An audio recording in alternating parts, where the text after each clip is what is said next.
Hi, my name's Katherine Hunsucker, and I am here today to present Mr. Bruce Willis as my armature model. This is for the class MRTS 2447. Today I will along with going over him, I will be using the original armature model PowerPoint as kind of a basis to work off, so as we go along. I do want to say that beginning with this project, I knew I wanted to work off of only a few select photos of Bruce, and I kind of stuck to the ones that I chose during the PowerPoint due to the fact that we've known Bruce as an actor for quite a many decades, and I didn't want to use photos, from 30 years ago and then use a photo from just 5 years ago, because then it would end up looking quite a mess on the armature, because his face has changed over the decades, and I try to stick to a range of within the last 10 years or so. Just so, one, if he was to pass, that's kind of what I would aim for as a funeral director, and two, it shows off his acquired facial markings, whereas photos from, let's say, 30 years prior would not.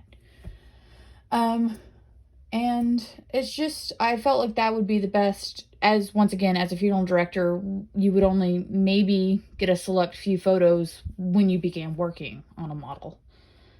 And another thing too, especially with an actor, they get work done. And I did try to keep all of his both natural and acquired facial markings, not to a minimum, but as relaxed as possible. You wouldn't know, you might not know what his most recent work was, and you wouldn't want it to be, one, too overdone or not done enough. So I try to keep everything relaxed but there and present on him. So to go forth, starting off with the eyes, he has very, quite interesting eyes, I think. One, he has both inferior and superior papillary sulcus, quite noticeable ones. And let's say I'm basing them off of this photo here. In the photo, he has quite noticeable ones, both inferior and superior. But with an armature model, their eyes are closed. So I wanted it to make relaxed and not as noticeable as when he was smiling, such as in the photo, but definitely still present. So you can definitely see I did make his inferior bags here. And then I attempted to make his superior ones noticeable, but still relaxed. Because I tried to take reference from here on his side profile one, but in this picture, he is kind of tense. So I try to relax that superior. And then his eyebrows, he has a very not really defined brow bone. So I wanted to keep that nice and natural. And then, of course, we wanted it to meet 2/3 down on his eye. And then speaking of his, I did try to keep some of his crow feet or his optic facial sulci in. But once again, trying not to make it too noticeable, but there. Because he's not smiling, his face is, or he's not smiling greatly, he's just relaxed.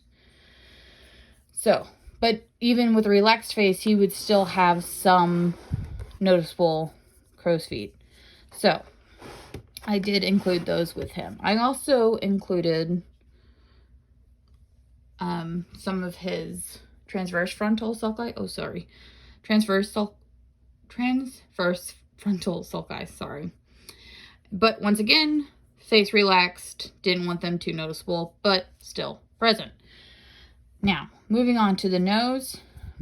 Mr. Bruce does have a quite interesting nose.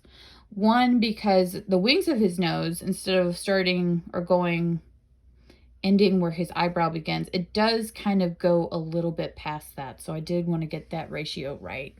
You can kind of see that in this picture here. It does go kind of past the beginning of his brow. And he has a very nice nose where we do have quite a bit of an arch there. It is definitely convex, his nose. He also has very interesting wings of the nose, because they do have quite a bit of a fold there, a sulci, which you can see here in his profile pic. It is pretty noticeable. And then I really hope I'm not making anybody motion sick. I just thought this would be easier instead of trying to hold his head out next to my head presenting. With Bruce, I think one of the most noticeable, and like one of the things that we really recognize with Bruce Willis, is his Nasiolabial Fold here, which would be one of his natural facial markings. And then, of course, as he's gotten older, he has had some Nasiolabial sulci develop as well. He also has very thin lips, and I do want to notice his philtrum is very interesting because it too is kind of convex. I thought that was very interesting and something I really wanted to get right. Let's see. I did mention his lips. His lips are very thin. That was a very tricky thing to get right, but one that I really wanted to get right, because I feel like the mouth, when it's very noticeable when it's not done well, and I wanted to do it well. And then I tried to get his oblong face shape in, which he has on the superior part of his head. He definitely has more of a point almost, which I try to include that as well. And then in his actual profile, let me turn him straight. There we go. He has that convex planar profile, which I think I nailed. I don't know. His nose and his chin are definitely level, and then his forehead recedes. Forgive me. And then the last thing I want to mention are his ears. Now, his ears were probably the biggest challenge of this entire project. One, the construction of them, and then two, the attachment of them, because everything I had done working off of the armature, the ears were the only thing that I worked on, worked on and then attached after completing them, and then feathered them in. He has a very interesting, very thin posterior helix here. And then another interesting thing, in some pictures his earlobe looks attached, and then in other pictures it looks not attached. So that was kind of a conundrum of how I wanted to address. And then I also wanted to make sure, because in his picture, especially here, in this one, you can see, oops, forgive me. You can kind of see some asymmetry in his ears. This one definitely sticks out a little bit more than his other one. So I wanted to nail that in this picture as well, which might not be super noticeable, but I definitely, I wanted to make a point in making this one stick out like it does in real life.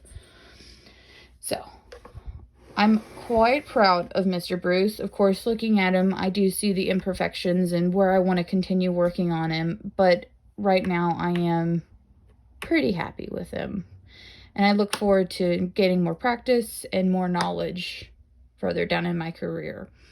And that concludes this presentation. I hope I didn't make anybody motion sick. I hope I was understandable, and I hope everyone has a good evening. Thank you so much. Bye.